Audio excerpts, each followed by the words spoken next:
Morning and welcome to the National Newspaper Publishers Association's Let It Be Known. Tracye McQuirter was named a national food hero, changing the way America eats for the better by Vegetarian Times. She's the author of Ageless Vegan and By Any Greens Necessary, which established her as one of the most influential vegans in the country. Let's welcome Tracye McQuirter this morning. Good morning. It's great to be with you. Thanks for having me. It is great to have you. It's vegan and being a vegan, and I'm not a vegan, but it's such an interesting topic for me. It's such an interesting topic for many, and so there's like 1,000 questions, Tracye. So we're gonna throw them at you this morning. Sounds good. I'm ready. Well, first of all, give us a little insight into when, why, and what transformed you. People choose to go vegan for many reasons. We've heard, animal cruelty, environmental concerns, health reasons, and other things. What were your motivations? Well, my mother planted the earliest seed. I grew up in Washington, D.C. I'm 56, so it was the 70s and 80s. And we were omnivores, which means we ate meat and dairy and plants. But my mother was really health conscious, so we were healthier. We didn't have sugary cereals. We didn't have sodas. Nice. We ate out maybe once a week. We cooked from scratch every day, and we had vegetables every day, and I hated it. So I had cousins who had all of those kinds of and sodas and that kind of thing, and candy and cookie jars. And so I was introduced to it over there, and I loved it. So, I ate what we were served, and not just what we were served. My mother, I'm the youngest of 3 girls, and my mother taught us to cook very young. So I don't even remember not cooking. And, we were great cooks. So right. The food was delicious. I just didn't like vegetables. So fast forward, I'm a sophomore at Amherst College in 1986. Massachusetts. Yeah. Okay. And I almost went there, by the way. Oh, you almost went to Amherst? Yeah, I had an interview and everything. They turned me down. Oh no, that was their loss. Yes, indeed. Wow. Well, our Black Student Union at Amherst brought Dick Gregory to campus to talk about the political, economic, and social state of Black America, again in 1986. And instead, he decided to talk about food and why Black folks eat the way we eat and why we should become vegetarian, which was an umbrella term, back then for all kinds of plant-based eating. But he meant vegan, no animal products whatsoever. And it blew my mind. He traced the path of a hamburger from a cow on a factory farm through the slaughterhouse process to a fast food restaurant to a clogged artery to a heart attack. And I ate hamburgers and hot dogs every day. So that's what started it. That's what started it for me. He, it just rocked my world. And he made all of these connections with social justice, the food industry, the USDA, culture, tradition, the legacy of Black folks being vegan innovators and leaders. And so it just rocks my world. And that is what led me to do my own research. One of my sisters and my mother also. And I would say within a year, I became vegetarian and then vegan. And that was 35 years ago. Yeah. And still today, many people, you just made a distinction that many people still don't. And even I struggle with the difference, vegetarian, vegan. So that's a great question. So vegetarian means that you don't eat meat. So the actual flesh of animals, right? But it does mean that you might eat dairy products. So you might eat eggs, you might eat cheese, you might eat milk products.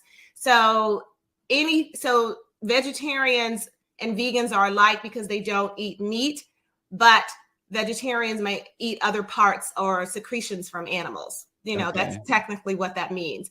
Vegans, on the other hand, don't eat anything from animals. Everything that we eat is from plants. So no meat, no dairy. So all of our food is from plants. It's plant-centered, plant only. Yeah. And some might argue, Tracye, what's in our ground today? I mean, everything is so polluted anyway. Even the plants. Well, that's gosh, there's so many ways to answer that question. What? I will. This is what comes to me to say. Animals get their protein from plants. So you are getting your protein secondhand. The animals get theirs from plants. You are getting yours from the muscle tissue that was built from the plants that the animals were fed, right? So it is normal and natural for us to get our protein from plants, to eat plants directly instead of having to go through the slaughterhouse process, having to go through animals, because you can't just get the good when you eat animal protein or animals. You get the bad, and the bad is the saturated fat and the cholesterol, which leads to clogged arteries, which can lead to diabetes, certain cancers like prostate cancer, breast cancer, ovarian cancer. It can lead to stroke. It can lead to hypertension. All of these things we know affect African Americans the most, right? Yep. So that's the first answer, or the first layer. The second layer is you have to do what is available to you, what is best for you, what your resources allow you to do. So if you are able to shop, to grow your own food first, whether it's a farm, on your windowsill, on your balcony, in your backyard, in a community garden, that's best. If you're able to go to a farmer's market and get organic fruits and vegetables, that's great. If you have a grocery store that has fresh organic fruits and vegetables, that's great. If they have frozen, do that, right? So you can have that year round. And if you can't if organic is not available to you because it's not present or it's not affordable, then get the non-organic and wash it well. But do the best you can. It is not an all or nothing proposition. Yeah, and at this, well, let me say this first, because you mentioned grocery stores and things like that. We know that food deserts exist, and really a lot of neighborhoods of color are victimized. They live in food deserts. But does that present an opportunity to, as you said, grow your own stuff and look at the natural resources that we do have? Absolutely. And mind you, we've been dealing with this issue of food scarcity, food inequity in our communities for generations, right? Oh, yeah. And we have always address this issue in a variety of ways. So in your community, there probably are organizations, individuals who have already begun addressing these issues. So find out what is available in your community. Are there community gardens? Are there organizations that are working to help help community members access healthier foods? Are there CSAs, community supported agriculture? These things we have innovated. We have led the way because we experience food scarcity and inequity the most over the generations. So there is always someone who has thought about and has tried to address this issue before you. So first, find out what is available in your community. And many folks may be surprised to know that they can be joining efforts that already exist, right? So that's what I say first. And it's easy to research this now. And in my community in Washington, D.C., when I became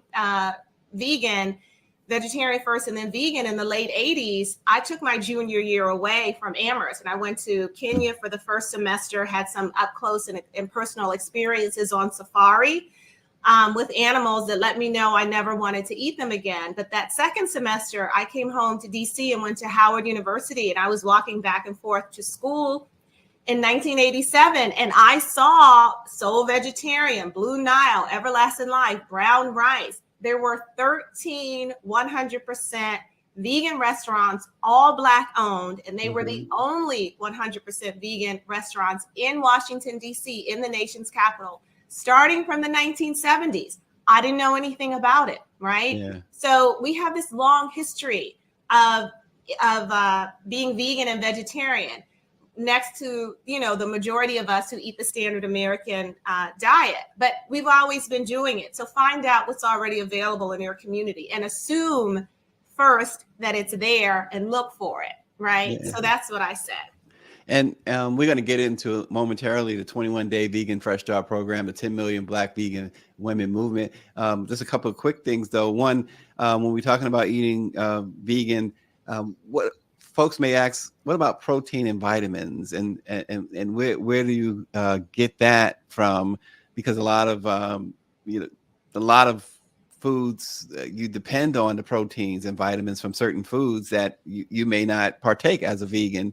And secondly, as you pondered that one, the holiday folks, many folks, they're going to have their dinner table set. So I want to hear some recommendations from you on that for folks who might be celebrating the holiday and looking for, a vegan way in which to celebrate. Sure. Well, as I mentioned before, protein originates from plants. So you get ample protein from plant-based foods, from beans, from nuts, from grains. Even fruit has protein. I mean, all plant-based foods have protein in different amounts. Beans and nuts and grains have the most, right? So we actually have research. We have studies that show studies of omnivores, vegans, vegetarians, flexitarians, and how much protein they get. And the research shows that omnivores and vegans get 70% more protein than the recommended daily allowance across the board. So protein is a non-issue. Y'all, that's a myth. It's a non-issue. Let's end it.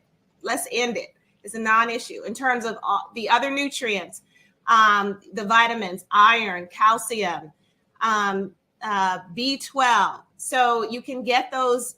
You can get the omega-3s. You can get those from plants, and you can for vitamin D in particular, you get that from the sun. So however you eat, if you're able to go out and get sun on your skin, that's the best way. But if you can't, you get it fortified in food. Whether you're an omnivore or vegan, it is going to be added to your food. So that again is a non-issue. It's quite easy to get all of the vitamins and minerals you need. This is the healthiest way to eat, whether you've been informed of that or not. If this is a concern of yours, please let it not be. This is a non-issue. You can get plenty of nutrients, an abundance of nutrients on a whole food plant-based diet. Now, again, just because it's vegan doesn't mean it's healthy. Oreo cookies, potato chips, sodas are vegan, right? They're not healthy. You want to eat a whole food plant-based diet. So that means if you eat for your Thanksgiving meal, if you have a roast, if you have mac and cheese, if you have collard greens, if you have what else do we have? Cornbread, if you have pecan pie, all of those things can be made from plants. She's mentioning the black Thanksgiving table. Right. All of those things can be made from plant-based ingredients. I mean, my family and I have been vegan for 35 years. Wow. We have vegan feasts. And we usually before the pandemic, would go to a holiday event with my extended family. There would be at least 100 of us every year. And we would bring our vegan food, right? And just share it with everyone. And we were teased 35 years ago in the beginning. What is that? What are you eating? Da, da, da, da, da, on and on. And, we just got to the point where we stopped defending ourselves, stopped trying to explain ourselves. And we were just like, this is what we eat. If y'all want some, have some. But hasn't it gotten better over the years? It's in terms of being vegan, it's much easier now. And well, I mean, as far as the taste too, right? Oh yeah. It's always, this is an ancient way to eat. So every culture around the world is plant-based. It may not be plant exclusive, but it's plant-based. So spices, dried herbs and spices, flour, oil, all of those things are already vegan.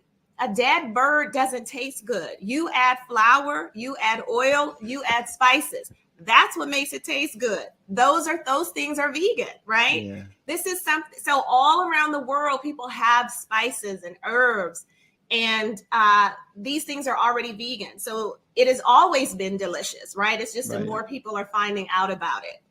Yeah, she's the author of Ageless, Vegan, and By Any Greens Necessary. I love that title, By Any Greens Necessary. Tracye McQuirter. Tracye, so tell us about the 21-day vegan fresh start program. I've seen some things about it. Give us some insight. Sure. So I started a nonprofit last year called 10 Million Black Vegan Women. And our goal is simple. We want to help improve the health of Black women now and for generations to come. So our goal is to help 10 million Black women around the world go vegan so that we can live longer, healthier lives. And because we affect everyone else, you know, in our families, in our community. So it will have a ripple effect. And our signature program is a free 21-day vegan fresh start where we go vegan together online for 21 days.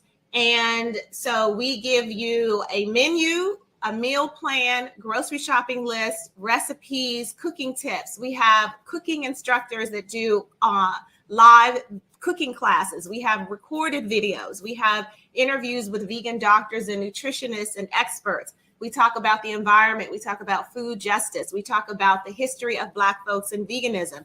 And we have an online platform where the women in our community can upload their videos telling us about their progress, their photos of the foods they're making, what they like, what they didn't like, cheering each other on.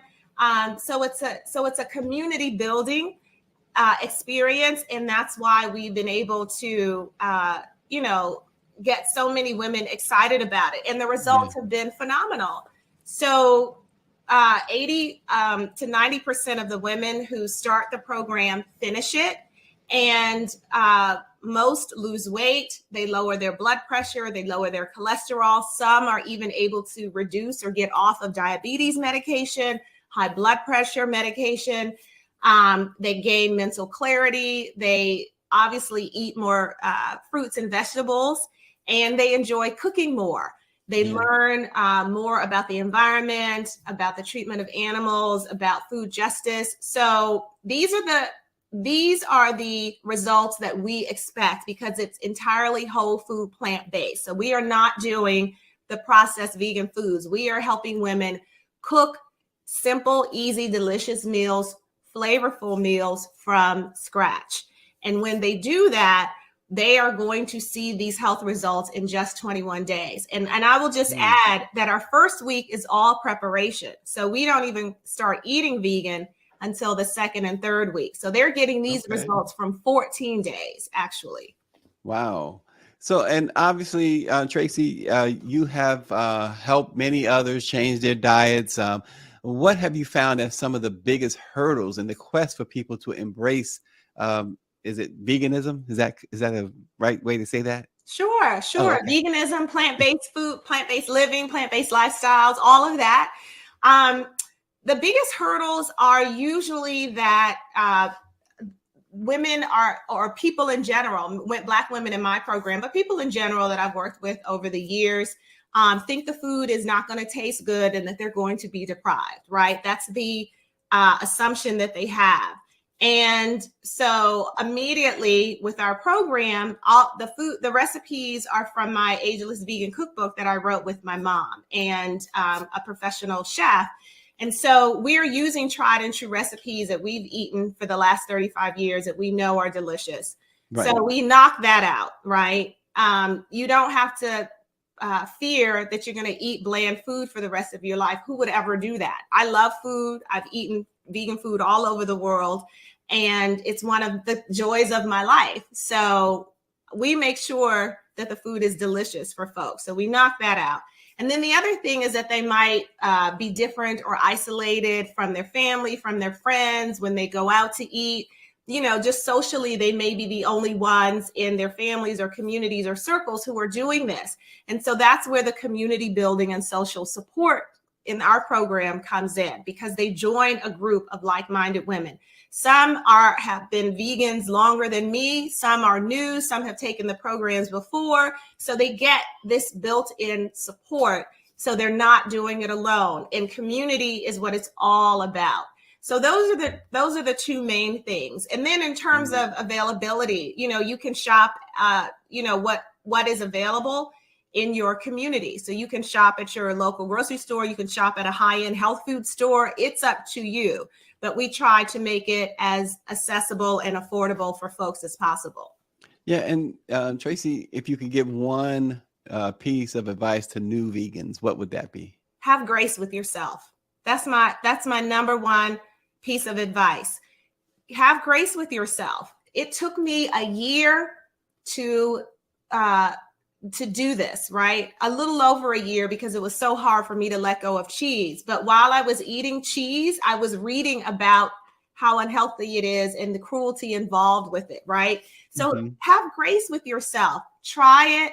Keep going. If you try our 21-day program, or you try someone else's program, you try going vegan, and the next day you eat meat and dairy, just start again the next day. But keep going. If I had stopped, I had stops and starts for that year. If I had stopped, I would not be here where I am now, 35 years later, helping hopefully already hundreds of thousands, but hopefully millions of folks try vegan and ultimately go vegan. Keep going. Every vegan meal counts, but have grace with yourself. It's your personal journey. This is not a sprint. This is a personal lifestyle choice and change. So have grace with yourself. You will do it, and you will get there. And Tracye, what about beer, wine, alcohol? Where does that fit in, if at all?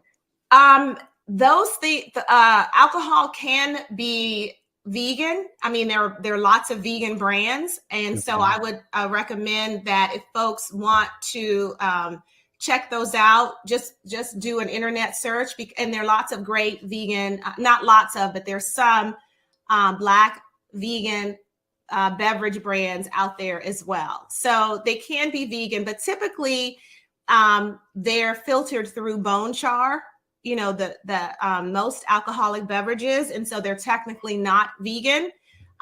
So that's why I encourage people to look for vegan brands if they can. Gotcha. And, veganism is becoming more popular. Is it purely a result of people becoming more educated and aware? Yes, absolutely. So, this gives me a quick opportunity to say that African Americans are the fastest growing vegan demographic in the United States, at 8% as compared to 3% of Americans overall. And this was based on a Pew Research survey in 2016, which is the latest information that we have, right? And of that 8%, vegan, African-American vegan and vegetarians, it's estimated that Black women are the majority. So we are the face of veganism in the United States.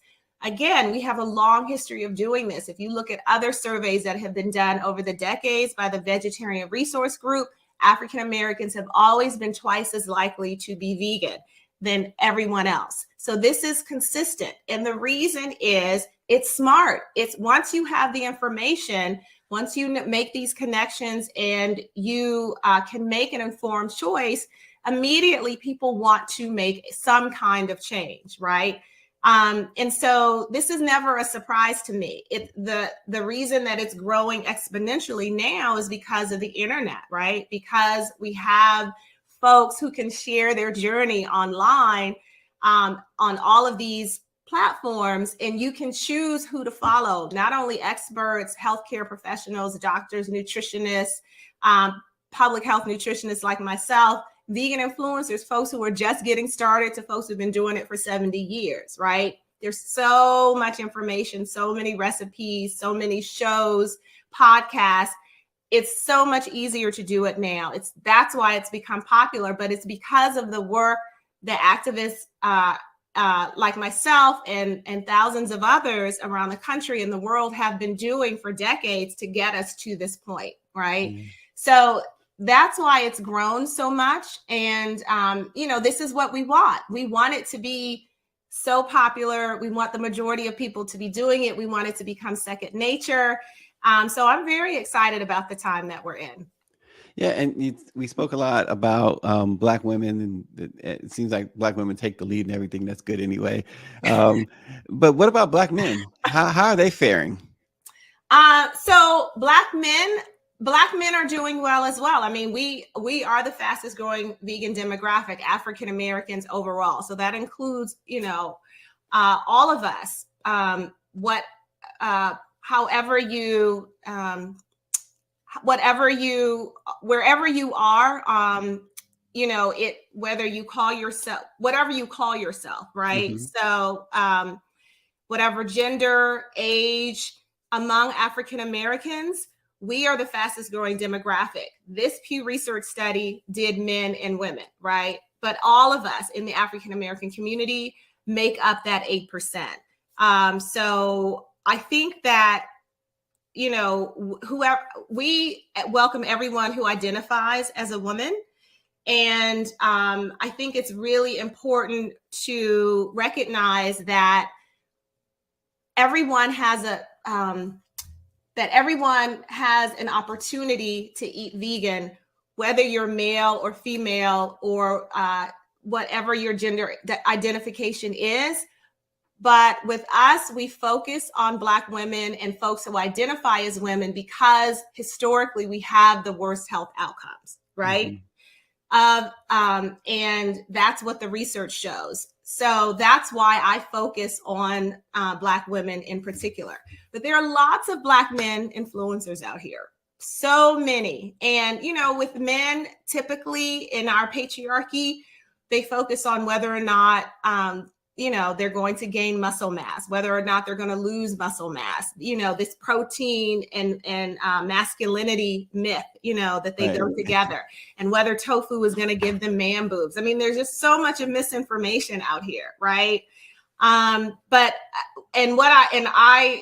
have always taught men and folks who identify as men throughout my career. But what I have found, I'm a lean person, I'm a thin person. And what I have found is that they want to hear, most of the folks I hear from want to hear from men, specifically if they are men or identify as men, right? Because they want to have those conversations about athleticism, about muscle mass, and all of that. Women do too, but mostly my experience has been that men want to hear from other men and folks who identify as men. So there are lots of folks out here doing this work. I just happen to focus on women. And Tracye, so, I mean, like I said, I love the title of the books. What is next? What do you have in store next? Any more books?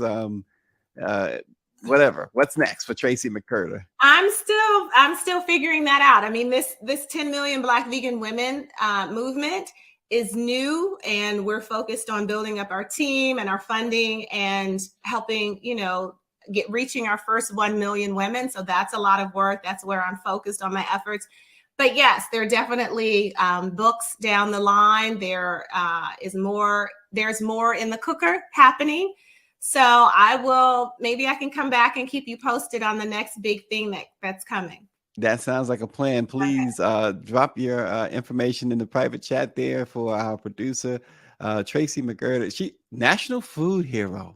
That's a pretty amazing title when you think about it. National food hero makes me want to follow you on social media and everywhere else. If you're a food hero, I love to eat. So yeah. So you know what? I don't know where you are, but I'm in the DC area. I would love to show you some of my favorite vegan spots in the area. But yes, thank you. I'm honored about that designation. That was really exciting to get. And if folks want to know more about my background of won some other awards and that kind of thing, they can check me out at byanyagreensnecessary.com. But I think it's more than me. It's not about me. I could have stopped a long time ago and just lived my happy, healthy vegan life, right? But I'm an activist, and for me, it's about how many folks I can share this information with and bring along with me. So if you want to join our movement, it's 10millionblackveganwomen.org/fresh start, and it's free. So this is for you and about you. And we want to share with as many folks as possible and help them at least go vegan for 21 days and get started. Well, there you have it. The national food hero, the ageless vegan who's doing it by any greens necessary. Tracye McQuirter, we thank you so much for joining the Black Press of America's Let It Be Known. Continue the great work and have a great and safe week. And we'll certainly check in with you again. Thank everyone for watching. Thank you so much. Thank you. Thank you so much.